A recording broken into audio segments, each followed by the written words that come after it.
Welcome to Angels online platform. आज हम लोग जेई जून मंथ के मेगा टेस्ट का पेपर का सॉल्यूशन करने वाले हैं। तो चलो स्टार्ट करते हैं। देखो, question number one. Question number one में बोल रखा है कि चार आइडेंटिकल होलो सिलेंड्रिकल कॉलम एक बड़े से स्टील के स्ट्रक्चर को सपोर्ट कर रखा है। तो यहाँ पे जो कॉलम है उनमें जो कंप्रेशन आएगा लोड की वजह से, तो कंप्रेशन स्ट्रेन कितना होगा वो बताना है मुझे। तो हम लोग बोलेंगे कि जो स्ट्रक्चर है उसका मास दे रखा है 50,000 kg।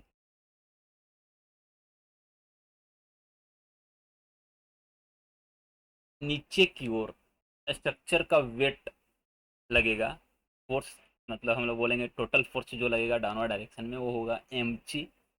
ये जो फोर्स है चारों कॉलम पे इक्वली डिस्ट्रीब्यूटेड होगा। तो किसी एक कॉलम की बात करें तो उस पर जो लोड होगा या जो फोर्स लग रहा होगा किसी एक कॉलम पे हो जाएगा mg/4।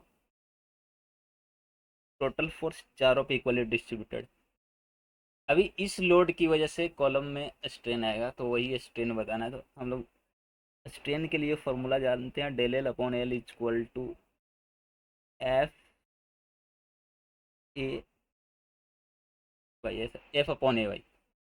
अभी यहाँ पे एफ को हम लोग लिखेंगे mg/4। तो जो स्ट्रेन है वो हो जाएगा mg/4 ay। तो एम का वैल्यू दिया हुआ है 50,000, जी का वैल्यू 9.8 लेना है, क्वेश्चन में बोल रखा है। वाई यंग्स मॉडुलस दे रखा है 2 × 10⁻11 पास्कल। अब बच गया area of cross section etch column. तो कॉलम का इनर रेडियस और आउटर रेडियस दे रखा है, वो हॉलो सिलेंड्रिकल है। तो हम लोग बोलेंगे कि इनर रेडियस R1 वो दे रखा है 50 सेंटीमीटर, मतलब 0.5 मीटर। आउटर रेडियस R2 जो बोल रखा है 100 सेंटीमीटर, मतलब 1 मीटर। तो एरिया ऑफ क्रॉस सेक्शन लिखना होगा तो ये हो जाएगा πr2² माइनस πr1²। अब इसमें R2 और R1 का वैल्यू डाल दोगे तो एरिया ऑफ क्रॉस सेक्शन आ जाएगा। और एरिया ऑफ क्रॉस सेक्शन आ जाएगा तो जो स्ट्रेन निकालना है mg/4ay, उसमें ए का वैल्यू, वाई का वैल्यू और mg का वैल्यू रख देंगे तो स्ट्रेन आ जाएगा। तो कैलकुलेशन के बाद तुम्हारा जो स्ट्रेन आएगा वो होगा 2.6 इंटू 10⁻⁻7। हम लोग बोलेंगे बॉम्बे जो है यहाँ पे D correct answer. Next question. Next question number two. तो क्वेश्चन नंबर टू में बोल रखा है कि किसी एक वायर जिसका लेंथ एल और क्रॉस सेक्शनल एरिया वाई है का यंग्स मॉडुलस वाई।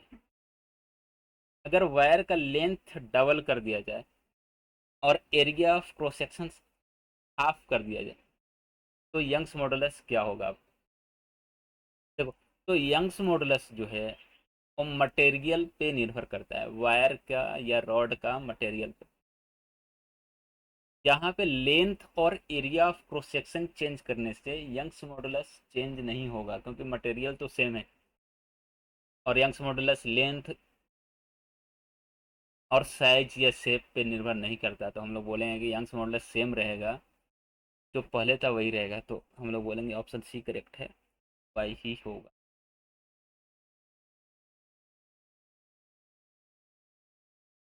थर्ड वाला देखो।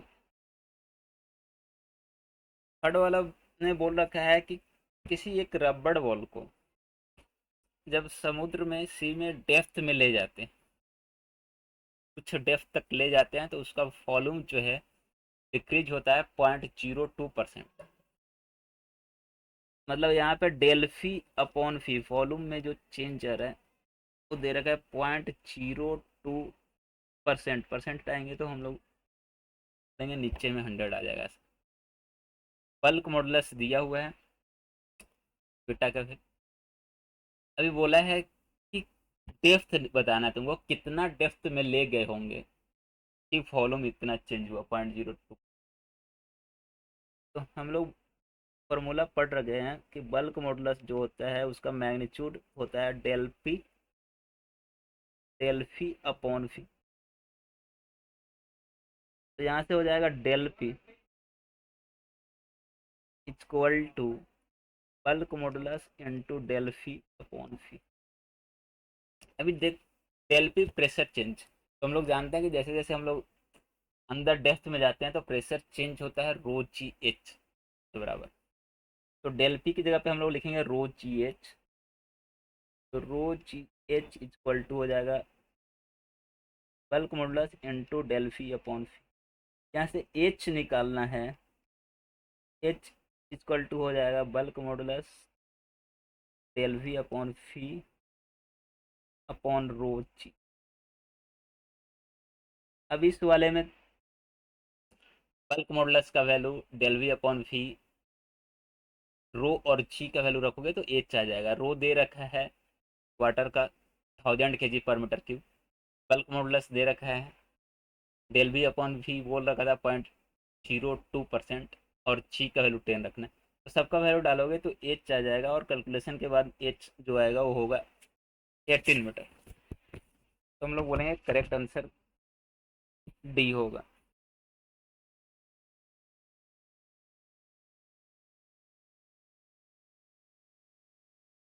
नेक्स्ट क्वेश्चन फोर्थ वाला देखो। फोर्थ वाले में बोल रखा है कि किसी वायर को दो पर्सन खींच रहे हैं अपनी ओर बल लगा के, वो फोर्स जो लगा रहे हैं उस पर 200 न्यूटन। मतलब वायर पे जो टेंसाइल फोर्स आएगा वो पर्सन के खींचने की वजह से वो हो जाएगा 200 न्यूटन। हम लोग बोलेंगे जो टेंसाइल फोर्स एफ होगा 200 न्यूटन दिए हुए। अभी बोला कि इस टेंसाइल फोर्स के कारण, इस फोर्स के कारण तार जो है कितना एक्सटेंड करेगा, मतलब डेल एल निकालना, उसकी लेंथ कितना बढ़ेगी। तो हम लोग फॉर्मूला जानते हैं, डेल एल इक्वल टू होता है F L upon A Y. यहाँ पे फोर्स जो 200 न्यूटन दे रखा है, एल लेंथ ऑफ वायर, तो लेंथ दे रखा है तुमको क्वेश्चन में 2 मीटर। तो लेंथ की जगह पर 2 मीटर रखना है। A area of cross section, area of cross section 2 centimetre square दिया हुआ है। इसको मीटर स्क्वायर में बदल लेना, तो ये हो जाएगा 2 × 10⁻⁴मीटर स्क्वायर। यंग्स मॉडुलस वाई का वैल्यू दिया हुआ है। तो एफ एल ए वाई का वैल्यू रखोगे तो डेल एल जो एक्सटेंशन निकालना है वो आ जाएगा, और कैलकुलेशन के बाद एक्सटेंशन जो आएगा होगा 20 × 10⁻⁻⁶ मीटर। हम लोग बोलेंगे 20 माइक्रोमीटर। ऑप्शन सी जो है वो करेक्ट होगा। Next question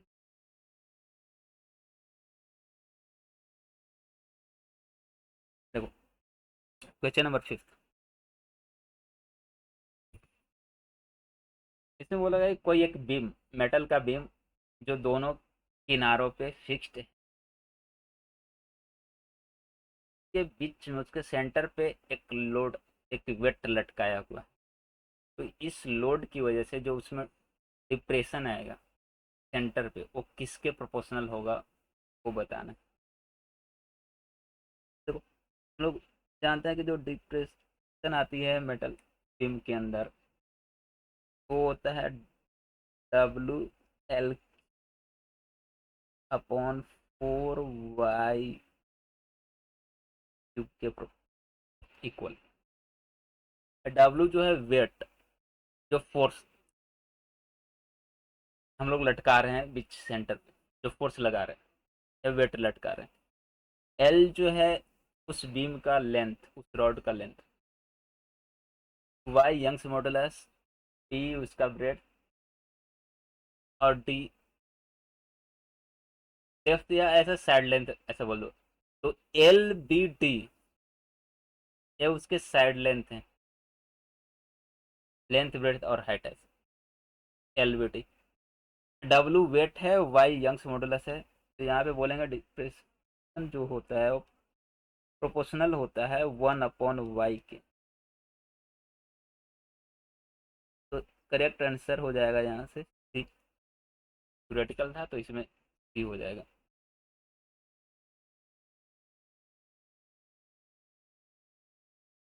6। 6 वाले में बोल रखा है कि 1000 छोटे छोटे वाटर ड्रॉप जिनमें ईच की रेडियस आर है और हर एक पे चार्ज क्यू है, कोलैप्स करके एक बड़ा सा स्फेरिकल ड्रॉप बना। अब ऐसा है कि छोटे छोटे 1000 ड्रॉप, टोटल ड्रॉप की संख्या 1000 थी, सबका रेडियस आर आर था, सब पे चार्ज क्यू पे कोलैप्स करके एक बड़ा सा स्फेरिकल ड्रॉप बनाते हैं, जिसका रेडियस हम लोग कैपिटल आर बोल देते हैं, उस पर चार्ज कैपिटल क्यू बोल देते हैं। तो बड़े वाले ड्रॉप पे जो चार्ज होगा कैपिटल क्यू होगा 1000 इंटू स्मॉल क्यू का। कि छोटे वाले पे टोटल चार्ज हो जाता है, एक पे क्यू था, टोटल 1000 थे तो 1000 क्यू, ये सारा चार्ज बड़े वाले ड्रॉप पे। तो capital Q equal to 1000 small Q होगा। और दूसरा कैपिटल आर मतलब रेडियस के लिए, बड़े वाले जो ड्रॉप बना उसका रेडियस के लिए हम लोग फॉलूम इक्वेट कर देंगे, बोला करने से पहले और बाद में। तो पहले एक का वॉल्यूम होता है 4/3 स्मॉल आर की, टोटल 1000 थे। ये इनिशियल वॉल्यूम, फाइनल वॉल्यूम लिखेंगे 4/3 कैपिटल आर की। 4/3 कैंसिल हो जाएगा, यहाँ से कैपिटल आर का वैल्यू हो जाएगा 10 इंटू स्मॉल आर। अब इनिशियली जब छोटे ड्रॉप थे तो प्रत्येक पे अगर पोटेंशियल V1 बोले तो V1 हो जाएगा के small Q upon small R ऐसा। बाद में जो बड़ा वाला ड्रॉप उस पर अगर पोटेंशियल V2 बोले तो हो जाएगा के capital Q upon capital R. Capital Q की जगह पे हम लोग लिख देंगे 1000 इंटू स्मॉल क्यू, और कैपिटल आर का वैल्यू आ गया 10 स्मॉल आर। एक जीरो से जीरो कैंसिल, ये हो जाएगा 100 के क्यू अपॉन आर। तुम्हें यही V2/V1 ये रेशियो बताना था, तो V2/V1 यहाँ से हो जाएगा 100। तो हम लोग बोलेंगे कि ऑप्शन बॉम्बे जो है बी करेक्ट।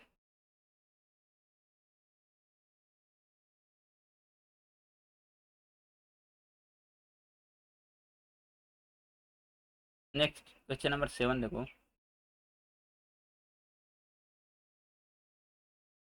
7 में बोला कि एक पैरेलल प्लेट कैपेसिटर जिसकी कैपेसिटेंस जिसका 10 माइक्रोफैराड था इनिशियली, उनके प्लेट के बीच का डिस्टेंस 8 सेंटीमीटर था। बाद में अगर डिस्टेंस को रिड्यूस करके 4 सेंटीमीटर कर दिया, इनिशियली 8 सेंटीमीटर था, बाद में 4 सेंटीमीटर कर दिया, अब उस पैरेलल प्लेट कैपेसिटर का कैपेसिटी क्या होगा। तो हम लोग जानते हैं कैपेसिटेंस जो होता है वो होता है epsilon not a upon D के इक्वल। और यहाँ से बोल सकते हैं कि कैपेसिटेंस जो है इनवर्सली प्रोपोर्शनल टू डिस्टेंस होता है। अब डिस्टेंस को हम लोग हाफ कर दिए, क्योंकि पहले डिस्टेंस 8 था, बाद में 4 कर दिया। डिस्टेंस को हाफ करेंगे तो कैपेसिटेंस जो है डबल हो जाएगा। इनिशियली कैपेसिटेंस जो था 10 माइक्रोफेराड, डिस्टेंस आधा करने के बाद ये डबल हो जाएगा, तो हम लोग बोलेंगे 20 माइक्रोफेराड। तो बोलेंगे ऑप्शन सी जो है करेक्ट होगा।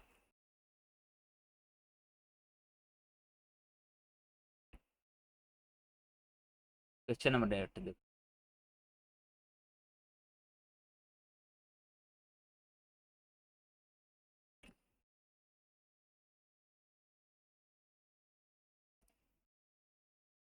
देखो बोल रखा है कि एक 40 माइक्रोफेराड का कैपेसिटर तो इनिशियली चार्ज किया गया था 3000 वोल्ट बैटरी से। तो कैपेसिटर को अगर चार्ज करेंगे तो कैपेसिटर के पास एनर्जी स्टोर हो जाता है। अब वो कैपेसिटर का एनर्जी किसी पेशेंट को डिलीवर किया जाता है 2 सेकेंड, 2 मिली सेकेंड के ड्यूरेशन में, मतलब।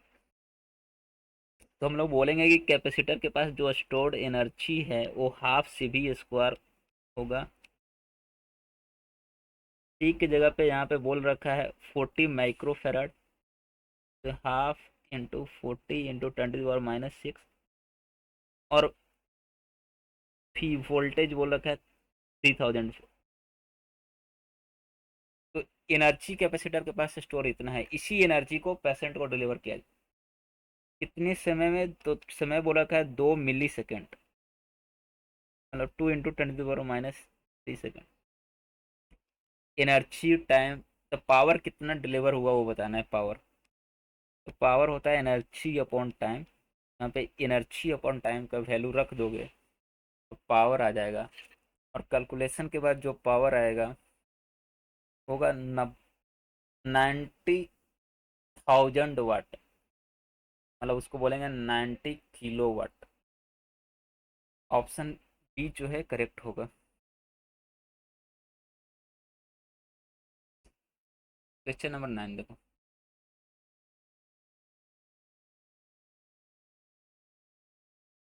क्वेश्चन नंबर 9 में बोल रखा है कि एक बैटरी जिससे हम लोग एक पैरेलल प्लेट कैपेसिटर को चार्ज कर रहे हैं।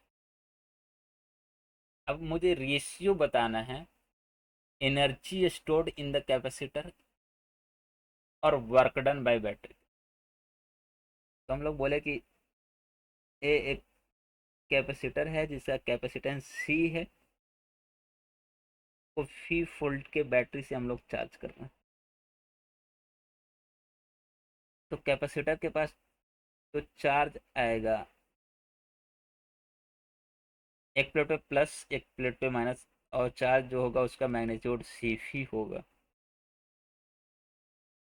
तो वर्क डन बाय बैटरी अगर चाहिए मुझे, तो वर्क डन बाय बैटरी का फॉर्मूला होता है क्यू इंटू फी। क्यू जो है charge supplied by battery, charge supplied by battery हो गया सी फी इंटू फी करेंगे, तो सी फी इंटू फी करोगे तो ये हो जाएगा सी फी स्क्वायर। तो ये हो गया work done by battery C phi square. Energy stored in capacitor ये होता है हाफ सी फी स्क्वायर। अभी इनका ही रेशियो चाहिए था, energy stored capacitor upon work done by battery, तो ये हो जाएगा half C V square upon C V square, तो ये हो जाएगा 1 अपॉन, मतलब बैटरी जितना वर्क करेगा, battery work sorry C V square के इक्वल करेगा, उसका आधा ही एनर्जी कैपेसिटर के पास स्टोर होता है, बाकी का आधा रजिस्टर के थ्रू हिट लॉस हो जाता है। तो हम लोग बोलेंगे यहाँ पे ऑप्शन सी जो है करेक्ट होगा।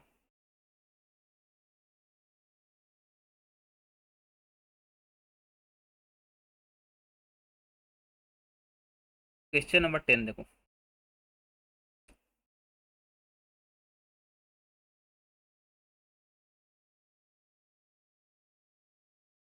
देखो क्वेश्चन नंबर 10 में क्या है कि इनिशियली एक कैपेसिटर था, पैरेलल प्लेट कैपेसिटर, जिसका कैपेसिटेंस सी नोट था, ओरिजिनल कैपेसिटेंस सी नोट। तो हम लोग ऐसे बोले कि एक कैपेसिटर था जिनके प्लेट के बीच का डिस्टेंस डी है, प्लेट का एरिया ए है, और इसका ओरिजिनल कैपेसिटेंस सी नोट था, तो सी नोट इक्वल टू हो जाएगा एप्सिलॉन नोट ई अपॉन। अब बाद में सेकंड केस में इसके प्लेट के बीच में एक डाइलेक्ट्रिक डाला गया ऐसा, जिसका थिकनेस जो है, थिकनेस को अभी हम लोग टी बोल देते हैं, तो दे रखा है 3D/4 के इक्वल। अब डाइलेक्ट्रिक डालने के बाद इसका कैपेसिटेंस क्या होगा वही बताना मुझे। तो हम लोग ऐसा पढ़ रखे हैं, डाइलेक्ट्रिक डालने के बाद कैपेसिटेंस जो है वो हो जाता है epsilon not a upon T minus T plus T by के इक्वल ऐसा। तो यहाँ पे टी जो है थिकनेस होता है, तो थिकनेस यहाँ पे लिख देंगे 3d/4।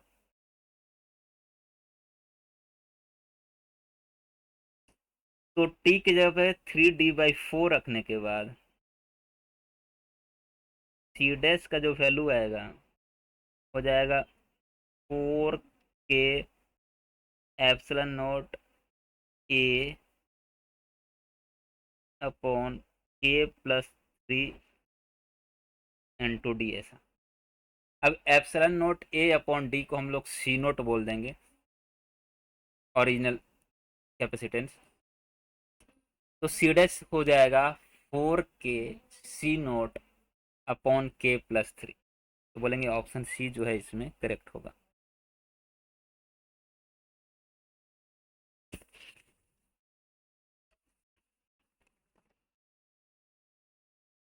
नेक्स्ट क्वेश्चन देखो, क्वेश्चन नंबर 11।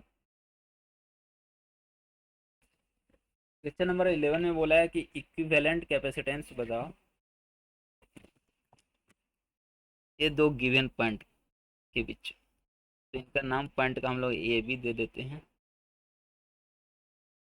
अभी सारे पॉइंट का हम लोग नेमिंग करते हैं तो बीच में कुछ नहीं है, तो यहाँ पे B B B B B और ए वाला भी पॉइंट बी हो जाएगा।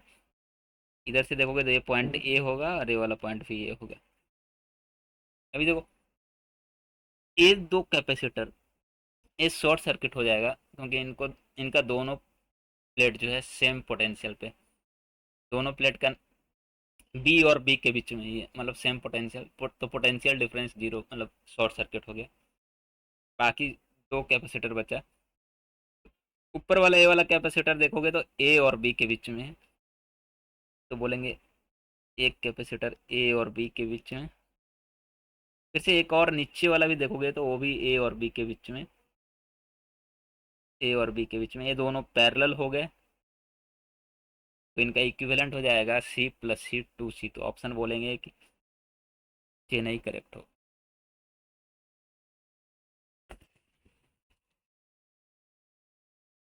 नेक्स्ट देखो क्वेश्चन नंबर 12। क्वेश्चन नंबर 12 में बोल रखा है कि ए और बी के बीच का जो कैपेसिटेंस, इक्विवेलेंट कैपेसिटेंस, वो 1 माइक्रोफेराड है। तो सी का वैल्यू क्या होगा। तो पहले यहाँ पे हम लोग सीरीज पैरेलल लेंगे, सीरीज पैरेलल देखेंगे तो ये 2 और 2 पैरेलल है, तो इनका 2 और 2 का हो जाएगा 4। फिर 4 और 8 जो है सीरीज है, तो 4 और 8 सीरीज है, तो इनका हो जाएगा 32/12, मतलब 32/12। और इसको 4 से काट दोगे तो 8/3 ऐसा। तो इस ब्रांच का हो गया, पहले 2 पैरेलल 4, फिर 4 और 8 जो है वो हो गया सीरीज, तो उसका इक्विवेलेंट ऐसा। फिर इधर से देखोगे तो ये 6 और 12, 6 और 12 ये सीरीज, तो 6 और 12 का हो जाएगा तुम्हारा 72/18। 72/18 करोगे तो काटने के बाद 4 हो जाएगा, मतलब ये 4। तो 6 और 12 जो 6 और 12 माइक्रोफेराड का जो दो कैपेसिटर थे वो सीरीज में थे, उनका इक्विवेलेंट हो जाएगा 4।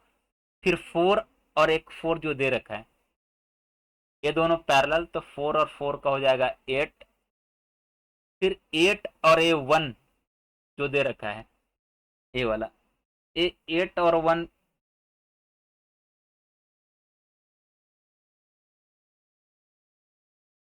ये तुम्हारा हो गया 8 और 1 सीरीज में, तो 8 और 1 का जो आएगा हो जाएगा 8/9। 8/9 के बाद यहाँ पे सी, पॉइंट ए और बी। अभी देखोगे तो 8/3 और 8/9 ये दोनों कैपेसिटर जो हैं पैरेलल में, है तो इनका इक्विवेलेंट करेंगे तो डायरेक्टली छूट जाएगा।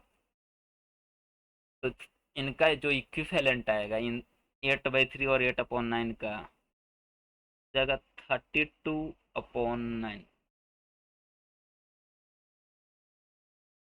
अब 32/9 और सी ये दोनों सीरीज में होंगे, तो इसका इक्विवेलेंट हो जाएगा 32/9 इंटू सी बाई 32/9 प्लस सी। यही होगा तुम्हारा ए और बी के बीच का इक्विवेलेंट, जिसको बोला है 1। अब इस वाले को हम लोग सोल्व करेंगे, तो सोल्व करने के बाद सी का वैल्यू मिल जाएगा, और सी का जो वैल्यू आएगा वो होगा 32/23। बोलेंगे ऑप्शन दिल्ली जो है वो करेक्ट होगा।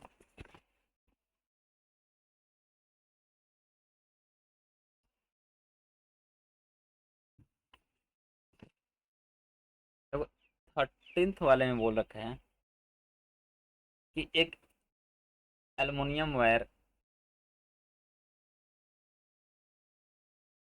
जिसकी लेंथ फाइनाइट है, मतलब एक ऐसा है कि एक एल्युमिनियम वायर है फाइनाइट लेंथ का। अब उसको खींच के उसका लेंथ बढ़ाया जाए, तो अगर इसको खींच के इसका लेंथ बढ़ाएंगे तो इसका रेडियस कट जाएगा, पतला हो जाएगा, ऐसा बोलेंगे। ऐसा तो बोल रखा है कि इस तरह से खींचा गया कि इसका डायमीटर हाफ हो गया। डायमीटर हाफ होने का मतलब रेडियस हाफ, तो पहले रेडियस आर था तो अब रेडियस इसका हो गया होगा r/2, ऐसा रेडियस हाफ। और रेडियस हाफ होने का मतलब एरिया ऑफ क्रॉस सेक्शन 1/4, मतलब पहले क्योंकि एरिया ऑफ क्रॉस सेक्शन होता है पाई आर, तो रेडियस अगर हाफ हो गया तो एरिया ऑफ क्रॉस सेक्शन 1/4 हो जाएगा, ऐसा। ठीक है। अभी एरिया ऑफ क्रॉस सेक्शन 1/4 हो गया तो लेंथ हो जाएगा 4 × 4l, तो लेंथ को लिखेंगे 4l। पहले अगर लेंथ l था तो बाद में लेंथ हो जाएगा 4l। तो देखो शुरू में अगर रेजिस्टेंस R1 होता तो उसको लिखते हैं ρl/A।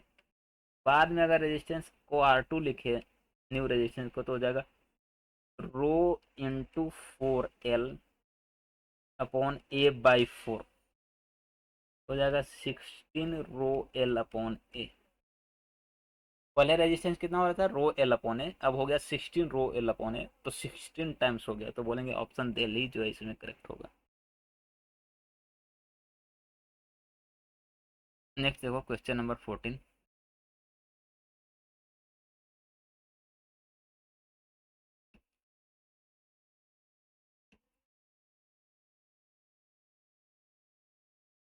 क्वेश्चन नंबर 14 में एक सर्किट दे रखा है, बोला टोटल रेजिस्टेंस, टोटल करंट क्या होगा सप्लाई बैटरी के द्वारा होगा, बताना।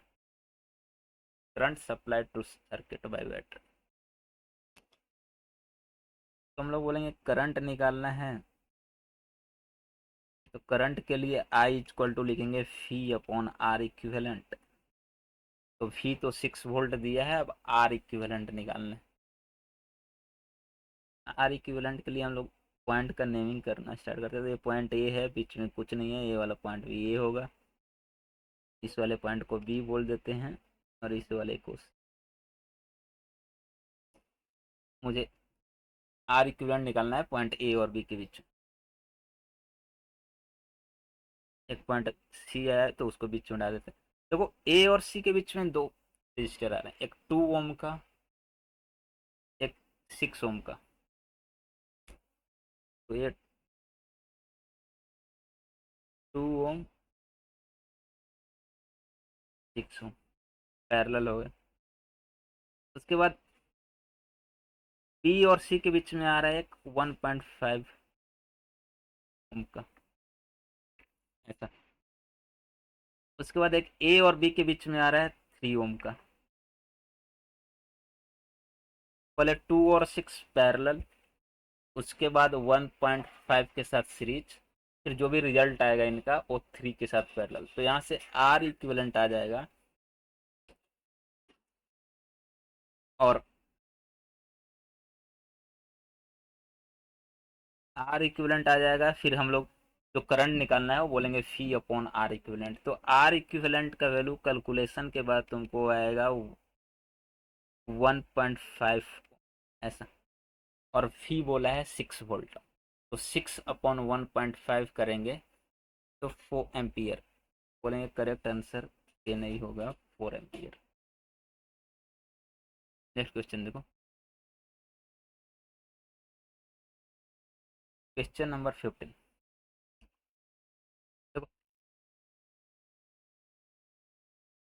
यहाँ पे बोला गया दो मेटल वायर जिनका डायमेंशन आइडेंटिकल है, मतलब length area of cross section दोनों के लिए सेम। उनका कंडक्टिविटी एक के लिए सिग्मा 1 दूसरे के लिए सिग्मा 2 दिया हुआ है। अगर उनको सीरीज में जोड़ा जाए तो इक्विवेलेंट कंडक्टिविटी क्या होगा, कॉम्बिनेशन का वो बताना है।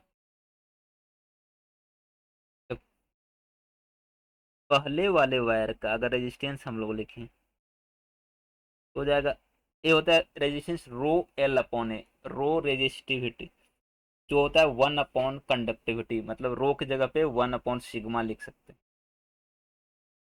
तो हो जाएगा एल अपॉन सिग्मा 1 ए, ऐसा। दूसरा वायर ये हो जाएगा एल अपॉन सिग्मा 2 ए। इनको सीरीज में जोड़ा गया तो इनका इक्विवेलेंट हो जाएगा R1 + R2, मतलब एल सिग्मा 1 ए प्लस एल अपॉन सिग्मा 2 ए, ऐसा। इसको अब मुझे बताना है इक्विवेलेंट कंडक्टिविटी, इफेक्टिव कंडक्टिविटी। अभी देखो, अभी ये दोनों वायर का मिला के इक्विवेलेंट लेंथ की बात करें तो 12 हो जाएगा। एक का एल सीरीज में जोड़ा हुआ है, एल और एल 12। तो इसको लिखेंगे 2L सिग्मा इफेक्टिव इंटू ए, ऐसा। तो यहाँ से एल एल एल कट जाएगा, ए कट जाएगा, और सिग्मा इफेक्टिव जो होगा जाएगा 2 sigma 1 into sigma 2 divided by sigma 1 plus sigma 2, ऐसा। तो बोलेंगे ऑप्शन बी जो है करेक्ट होगा यहाँ पे। अब नेक्स्ट क्वेश्चन, क्वेश्चन नंबर 16 देखो। 16 में तुमको एक सर्किट दे रखा है और बोला है कि बैटरी से जो सोर्स, जो बैटरी है उसे जो करंट सप्लाई होगा सर्किट को वो बताना है, मतलब करंट एक्चुअली बताना है बैटरी से। तो हम लोग बोलेंगे कि I = V/R इक्विवेलेंट। तो V तो 5 वोल्ट दिया हुआ है, अब मुझे R इक्विवेलेंट निकालना है। R इक्विवेलेंट निकालोगे इन दो पॉइंट ए और बी के बीच में जहाँ बैटरी कनेक्टेड है। तो जो गिवन सर्किट है वो देखोगे तो ये बैलेंस्ड विथ स्टोन ब्रिज है, ऐसा। इस पॉइंट का नाम सी दे दो, इस पॉइंट का डी, ऐसा। तो अगर सर्किट को रिकंस्ट्रक्ट करोगे तो पॉइंट ए बी के बीच में निकालना था, बीच में पॉइंट सी और डी आ रहे थे, ऐसा। ए और सी के बीच में देखोगे तो 5 ओम का, ए और डी के बीच में देखोगे तो 10 ओम का एक रजिस्टर है।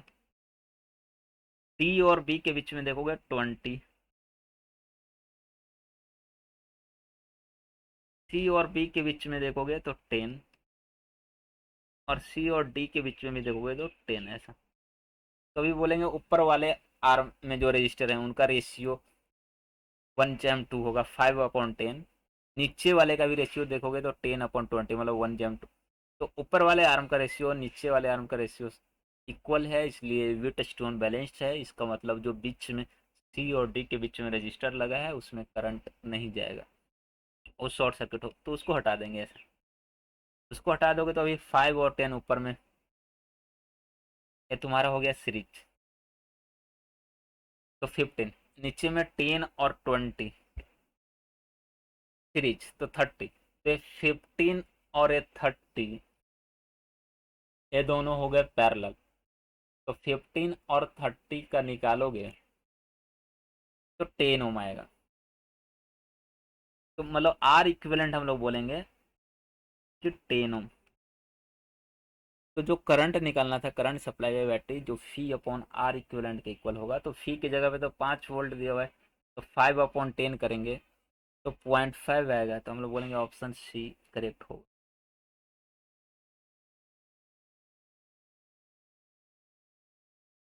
17th वाला देखो। 17th वाले में बोल रखा है कि एक कंडक्टिंग वायर जिसका length L, area of cross section A और रेजिस्टिविटी रो है,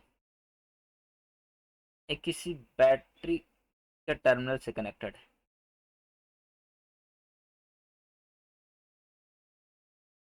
अभी बोला कि अब सेम वायर का लेंथ को डबल कर दिया जाए और एरिया ऑफ क्रॉस सेक्शन को हाफ कर दिया जाए, तो अब करंट क्या जाएगा। मतलब ऐसा है कि एक वायर है, ऐसा सोचो,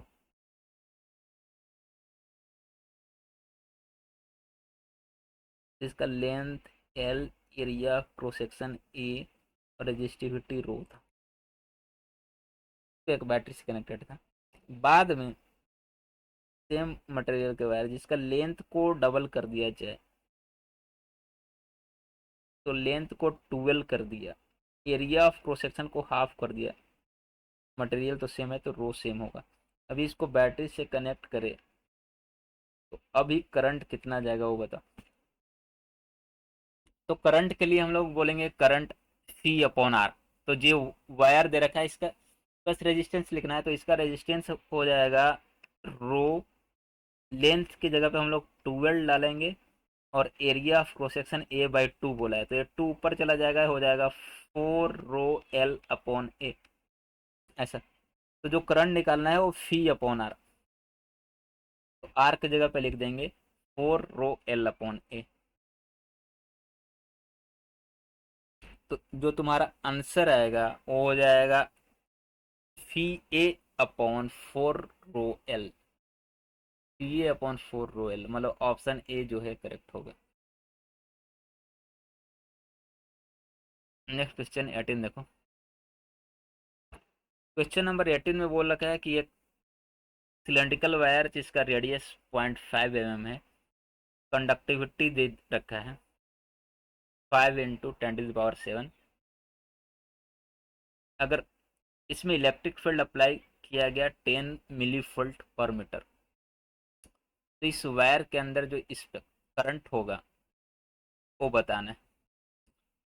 तो कंडक्टिविटी दिया हुआ है, रेडियस दिया हुआ है, इलेक्ट्रिक फील्ड दे रखा है 10 मिली वोल्ट/मीटर। मतलब ई की जगह पे हम लोग लिखेंगे 10 मिली दिया हुआ है इसलिए 10⁻³ वोल्ट/मीटर। अभी हम लोग एक फार्मूला पढ़ रखे हैं कि current density J equal to होता है सिग्मा इंटू ई। तो सिग्मा का वैल्यू तो क्वेश्चन में दे रखा है, ई का वैल्यू दे रखा है, सिग्मा का वैल्यू बोला 5 × 10⁻⁷ ऐसा। तो यहाँ से जे आ जाएगा करंट डेंसिटी, सिग्मा और ई का वैल्यू रख दोगे तो जे आ जाएगा। और करंट निकालने के लिए हम लोग बोलते हैं current density into area of cross section, क्योंकि जे इक्वल टू होता है I/A। तो करंट डेंसिटी जे तो आ गया यहाँ से सिग्मा इंटू ई करने के बाद, तो करंट हो जाएगा सिग्मा E/A। अभी A area of cross section, area of cross section हम लोग कहाँ से निकालेंगे, तो रेडियस दे रखा है 0.5 mm, तो एरिया ऑफ क्रॉस सेक्शन को बोलेंगे कि पाई आर स्क्वायर। आर के जगह पे लिख देना 0.5 mm, मतलब 0.5 इंटू 10⁻³ मीटर। तो ए आ जाएगा, फिर सिग्मा ई ए को हम लोग करंट बोलेंगे। कैलकुलेशन के बाद आएगा हमको 125 पाई इंटू 10⁻³ एम्पियर। तो यहाँ पे x का वैल्यू बताना था, x जो हो जाएगा 5 के इक्वल होगा, तो बोलेंगे ऑप्शन ए जो है करेक्ट।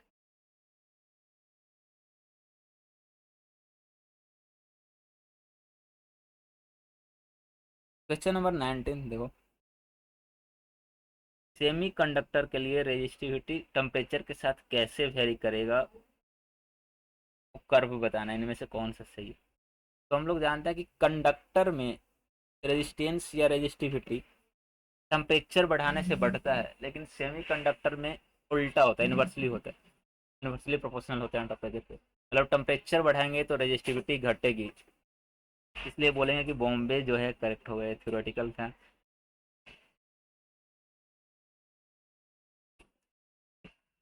20, कॉपर के लिए रेजिस्टिविटी और टेम्परेचर का कौन सा ग्राफ है। तो कॉपर तो कंडक्टर है, इसमें टेम्परेचर के साथ रेजिस्टिविटी या रेजिस्टेंस बढ़ता है, बट स्मॉलर टेम्परेचर पे ये जो रेजिस्टिविटी है वो डायरेक्टली प्रोपोर्शनल टू टेम्परेचर, मतलब लिनियरली इंक्रीज नहीं करता, ऐसा बोल सकते हैं। टी की पावर 1 पे मतलब प्रोपोर्शनल नहीं होता स्मॉलर टेम्परेचर पे, इसलिए कर्व डी आता है। एनसीईआरटी का क्वेश्चन है, तो एनसीईआरटी में डायरेक्ट ग्राफ तुमको दे रखा है कि कॉपर का रेजिस्टिविटी टेम्परेचर के साथ कैसे वेरी करता है, तो ये थ्योरेटिकल था।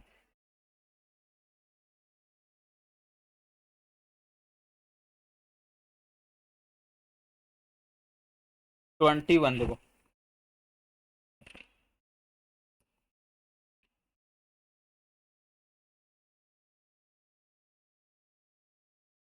देखो बोला कि 10,000 स्मॉल बॉल्स जिनमें प्रत्येक का मास 1 ग्राम है, किसी एरिया 1 सेंटीमीटर स्क्वायर एरिया पर सेकेंड 100 मीटर पर सेकेंड की स्पीड से नॉर्मल डायरेक्शन में टकराते हैं, और टकराने के बाद रिबाउंड करते हैं सेम वेलोसिटी के साथ।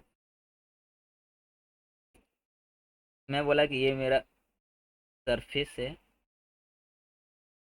जिसका एरिया 1 सेंटीमीटर स्क्वायर है, इस सरफेस के साथ 10,000 स्मॉल बॉल ऐसे आकर टकराते हैं 100 मीटर पर सेकेंड की स्पीड से, और फिर सेम स्पीड से रिबाउंड करते हैं, टकराने के बाद वापस रिटर्न होते हैं ऐसा सेम स्पीड से। तो प्रेशर इस सरफेस पे कितना लग रहा होगा बताना। देखो, तो हम लोग बोलेंगे कि टकरा के वापस रिबाउंड हो रहा है, मतलब मोमेंटम चेंज हो रहा है। इनिशियली मोमेंटम एम इंटू भी, एक बॉल के लिए बोल रहे हैं, एम भी किस डायरेक्शन में, डाउनवर्ड डायरेक्शन में आके ऐसे टकरा है, टकराने के बाद वापस जब रिबाउंड कर रहे हैं तो अब वेलोसिटी हो गई अपवर्ड डायरेक्शन में। मतलब ऐसा बोले कि इनिशियल मोमेंटम को हम लोग -mv, क्योंकि वेलोसिटी डाउनवर्ड डायरेक्शन में हो रहा आते टाइम, टकरा के जाते टाइम वेलोसिटी अपवर्ड डायरेक्शन में, इसलिए मोमेंटम ऐसा। तो एक बॉल के लिए चेंज इन मोमेंटम जो होगा हो जाएगा final momentum M V minus initial momentum minus M V, हो जाएगा 2 mv के बराबर एक बॉल के लिए। एक पर सेकेंड आकर टकराते हैं, तो टाइम दिया हुआ है 1 सेकेंड, टाइम 1 सेकेंड। अभी देखो, जो फोर्स लग रहा होगा, तो एक फोर्स को हम लोग बोलते हैं डीपी अपॉन डी टी। तो एक बॉल के चलते फोर्स लग रहा होगा 2 mv अपॉन टी टी को तो 1 सेकेंड बोलेंगे ऐसा। 2 mv कुल 10,000 बॉल आगे टकरा रहे हैं, और रिबाउंड हो रहा है, तो नेट फोर्स, टोटल फोर्स इतना हो जाएगा 2 MV इंटू 10,000 अपॉन 1 सेकेंड। एक फोर्स हो गया। अभी मुझे प्रेशर निकालना है, तो प्रेशर होता है फोर्स अपॉन एरिया। तो जो प्रेशर निकालना है हो जाएगा फोर्स भागा एरिया। एरिया 1 सेंटीमीटर स्क्वायर हो जाएगा 2 MV into 10,000 upon 1 centimetre square. तो सेंटीमीटर स्क्वायर को मीटर स्क्वायर में बदलोगे तो ऐसा। एम की जगह पे दिया हुआ है 1 ग्राम, तो केजी में बदल लेंगे तो 10⁻³ केजी। टी की जगह पे 100 लिखना है, 100 मीटर पर सेकंड दिया, तो एम वी का वैल्यू डाल दोगे इसमें, तो प्रेशर जो निकालना है वो आ जाएगा। कैलकुलेशन के बाद ये आएगा 2 × 10⁻⁷ न्यूटन पर मीटर स्क्वायर। तो बोलेंगे ऑप्शन दिल्ली जो है करेक्ट होगा।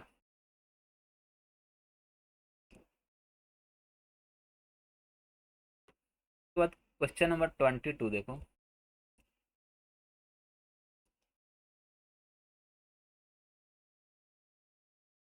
देखो क्वेश्चन नंबर 22 में बोला एक यू शेप ट्यूब है, यू आकार का एक ट्यूब है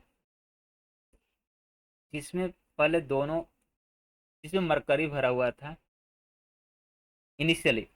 बाद में इसके एक साइड में एक ग्लिसरीन नाम का लिक्विड डाला गया 10 सेंटीमीटर हाइट तक, और दूसरे आर्म में, दूसरे साइड में एक तेल डाला गया।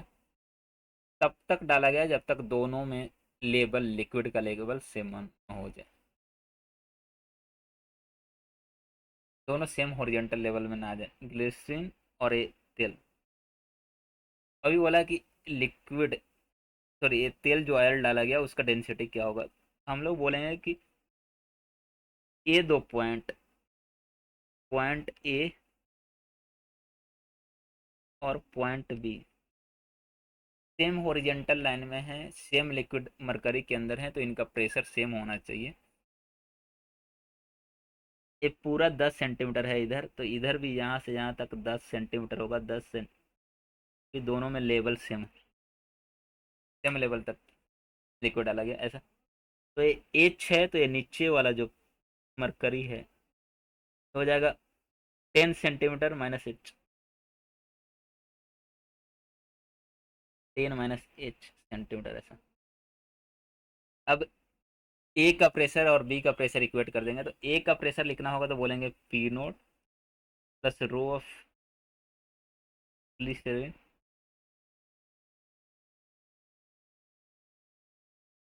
Into G into height 10 centimetre.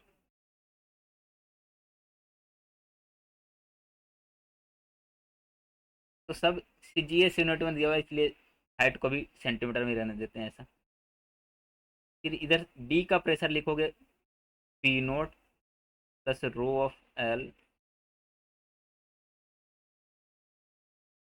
Into G into H plus rho of H G mercury into G into 10 - H ऐसा। तो पी नोट कट जाएगा, जी कट जाएगा, तो रो ऑफ ग्लिसरीन इंटू 10, और इधर बचेगा rho of L into H plus rho of mercury into 10 - H। तो rho of glycerin, glycerin का डेंसिटी दे रखा है 1.3 ग्राम पर सेंटीमीटर क्यूब, तो यहाँ पे रो ऑफ ग्लिसरीन लिखना है 1.3, रो ऑफ एल दे रखा है 0.8, और रो ऑफ मरकरी 13.6। सबका वैल्यू रखोगे तो एच आ जाएगा, हाइट कितने हाइट तक तेल डाला गया था। तो कैलकुलेशन के बाद जो एच आएगा होगा 9.6 सेंटीमीटर। हम लोग बोलेंगे ऑप्शन दिल्ली जो है करेक्ट होगा।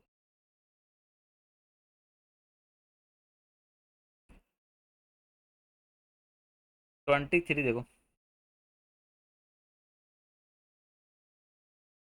बोले एक सबमेरिन एक्सपीरियंस करता है pressure 5 8.05 into 10⁶ pascal T1 depth पे सी के अंदर में, वो और डेप्थ में और नीचे जाता है D2 डेप्थ में, तो वहां पे प्रेशर हो जाता है 8.08 इंटू 10⁶। तो D2 माइनस D1 कितना होगा वो बताना है। देखो D1 डेप्थ पे होगा तो वहां पे प्रेशर लिखेंगे तो P नोट प्लस रो जी T1, इसका वैल्यू दिया हुआ है 5.05 इंटू 10⁶ हो गया इक्वेशन 1। जब D2 डेप्थ पे जाएगा तो प्रेशर हो जाएगा P नोट प्लस रो जी D2, इसका वैल्यू दिया है 8.08 इंटू 10⁶ हो गया तुम्हारा। तो इक्वेशन 2 से इक्वेशन 1 को सब्ट्रैक्ट करो, घटाओगे, पी नोट तो खत्म हो जाएगा, ये rho G D2 minus D1 equal to हो जाएगा 3.03 इंटू 10⁶।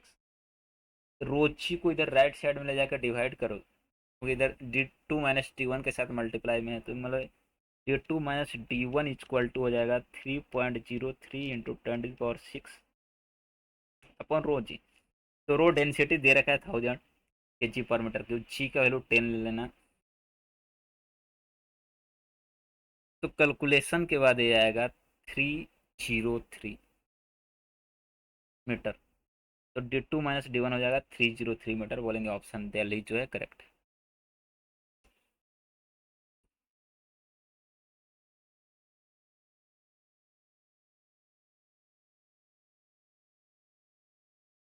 देखो क्वेश्चन नंबर 24 जो थ्योरेटिकल है, इसमें दो स्टेटमेंट दे रखे हैं। स्टेटमेंट 1 में बोला है कि pressure of water is same at all point at same level of water. Same horizontal level पे, हम लोग जानते हैं सेम हॉरिजेंटल लेवल पे अगर लिक्विड और वाटर रेस्ट में रखा हुआ है किसी कंटेनर के अंदर अंदर में, या रिवर में, या कहीं पे भी है, अगर लिक्विड या वाटर रेस्ट पे है तो सेम पॉइंट में हर सेम हॉरिजेंटल लेवल में हर जगह प्रेशर सेम होगा। तो फर्स्ट वाला स्टेटमेंट यही बोला है कि हर जगह सेम लेवल पे प्रेशर सेम होगा, तो फर्स्ट वाला स्टेटमेंट करेक्ट है। सेकेंड वाला बोला कि pressure applied to enclosed water is transmitted in all direction equally. Second वाला स्टेटमेंट भी सही है। पास्कल का नियम जो पास्कल लॉ बोलता था कि अगर किसी बंद बर्तन में कोई भी लिक्विड रखा हुआ है और हम प्रेशर एक्स्ट्रा अप्लाई कर रहे हैं, तो एक प्रेशर जो है हर जगह इक्वली को डिस्ट्रीब्यूट हो जाता है, ऐसा हर जगह ट्रांसमिट हो जाता है इक्वली। तो हम लोग बोलेंगे कि सेकंड वाला भी स्टेटमेंट सही है, तो first and second both are correct. तो बोलेंगे ऑप्शन बी जो है यहाँ पे सही होगा। 25 देखो, एवरेज मास रेन ड्रॉप का बोल रखा है 3 इंटू 10⁻⁵ और उनका average terminal velocity 9 metre per second. तो बोला है कि calculate energy transferred by rain to each square metre of a surface. अभी कहानी देखो, यहाँ पे तुम्हें एनर्जी ट्रांसफर निकालना है किसी सरफेस पे जिसका एरिया 1 मीटर स्क्वायर है। तो area of surface 1 metre square, और वो जो सरफेस है उस पे 100 सेंटीमीटर ऑफ रेन एक साल में हो रहे हैं।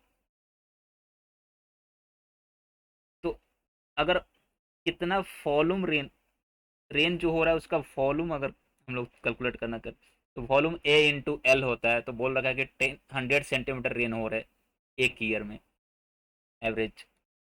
तो वॉल्यूम ऑफ रेन हो जाएगा तुम्हारा ए इंटू एल, मतलब ए तो 1 मीटर स्क्वायर और 100 इंटू 100 सेंटीमीटर,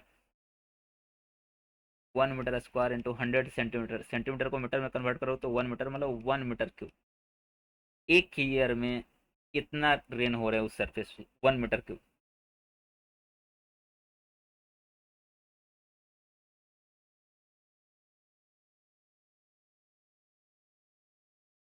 और मुझे एनर्जी लिखना है, एनर्जी ट्रांसपोर्ट, तो एनर्जी हो जाएगा हाफ ही स्क्वायर।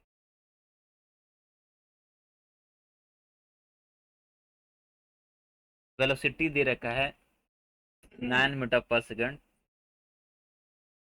एम दे रखा है तुमको, रेन ड्रॉप का मास दे रखा है 3 × 10⁻⁵ kg।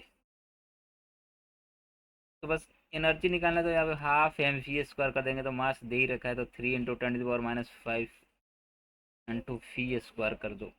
वेलोसिटी वेलोसिटी 9 दे रखा है। तो कैलकुलेशन के बाद तुम्हारा आएगा 4.05 × 10⁻⁴ जूल। तो ऑप्शन बॉम्बे बोलेंगे करेक्ट है।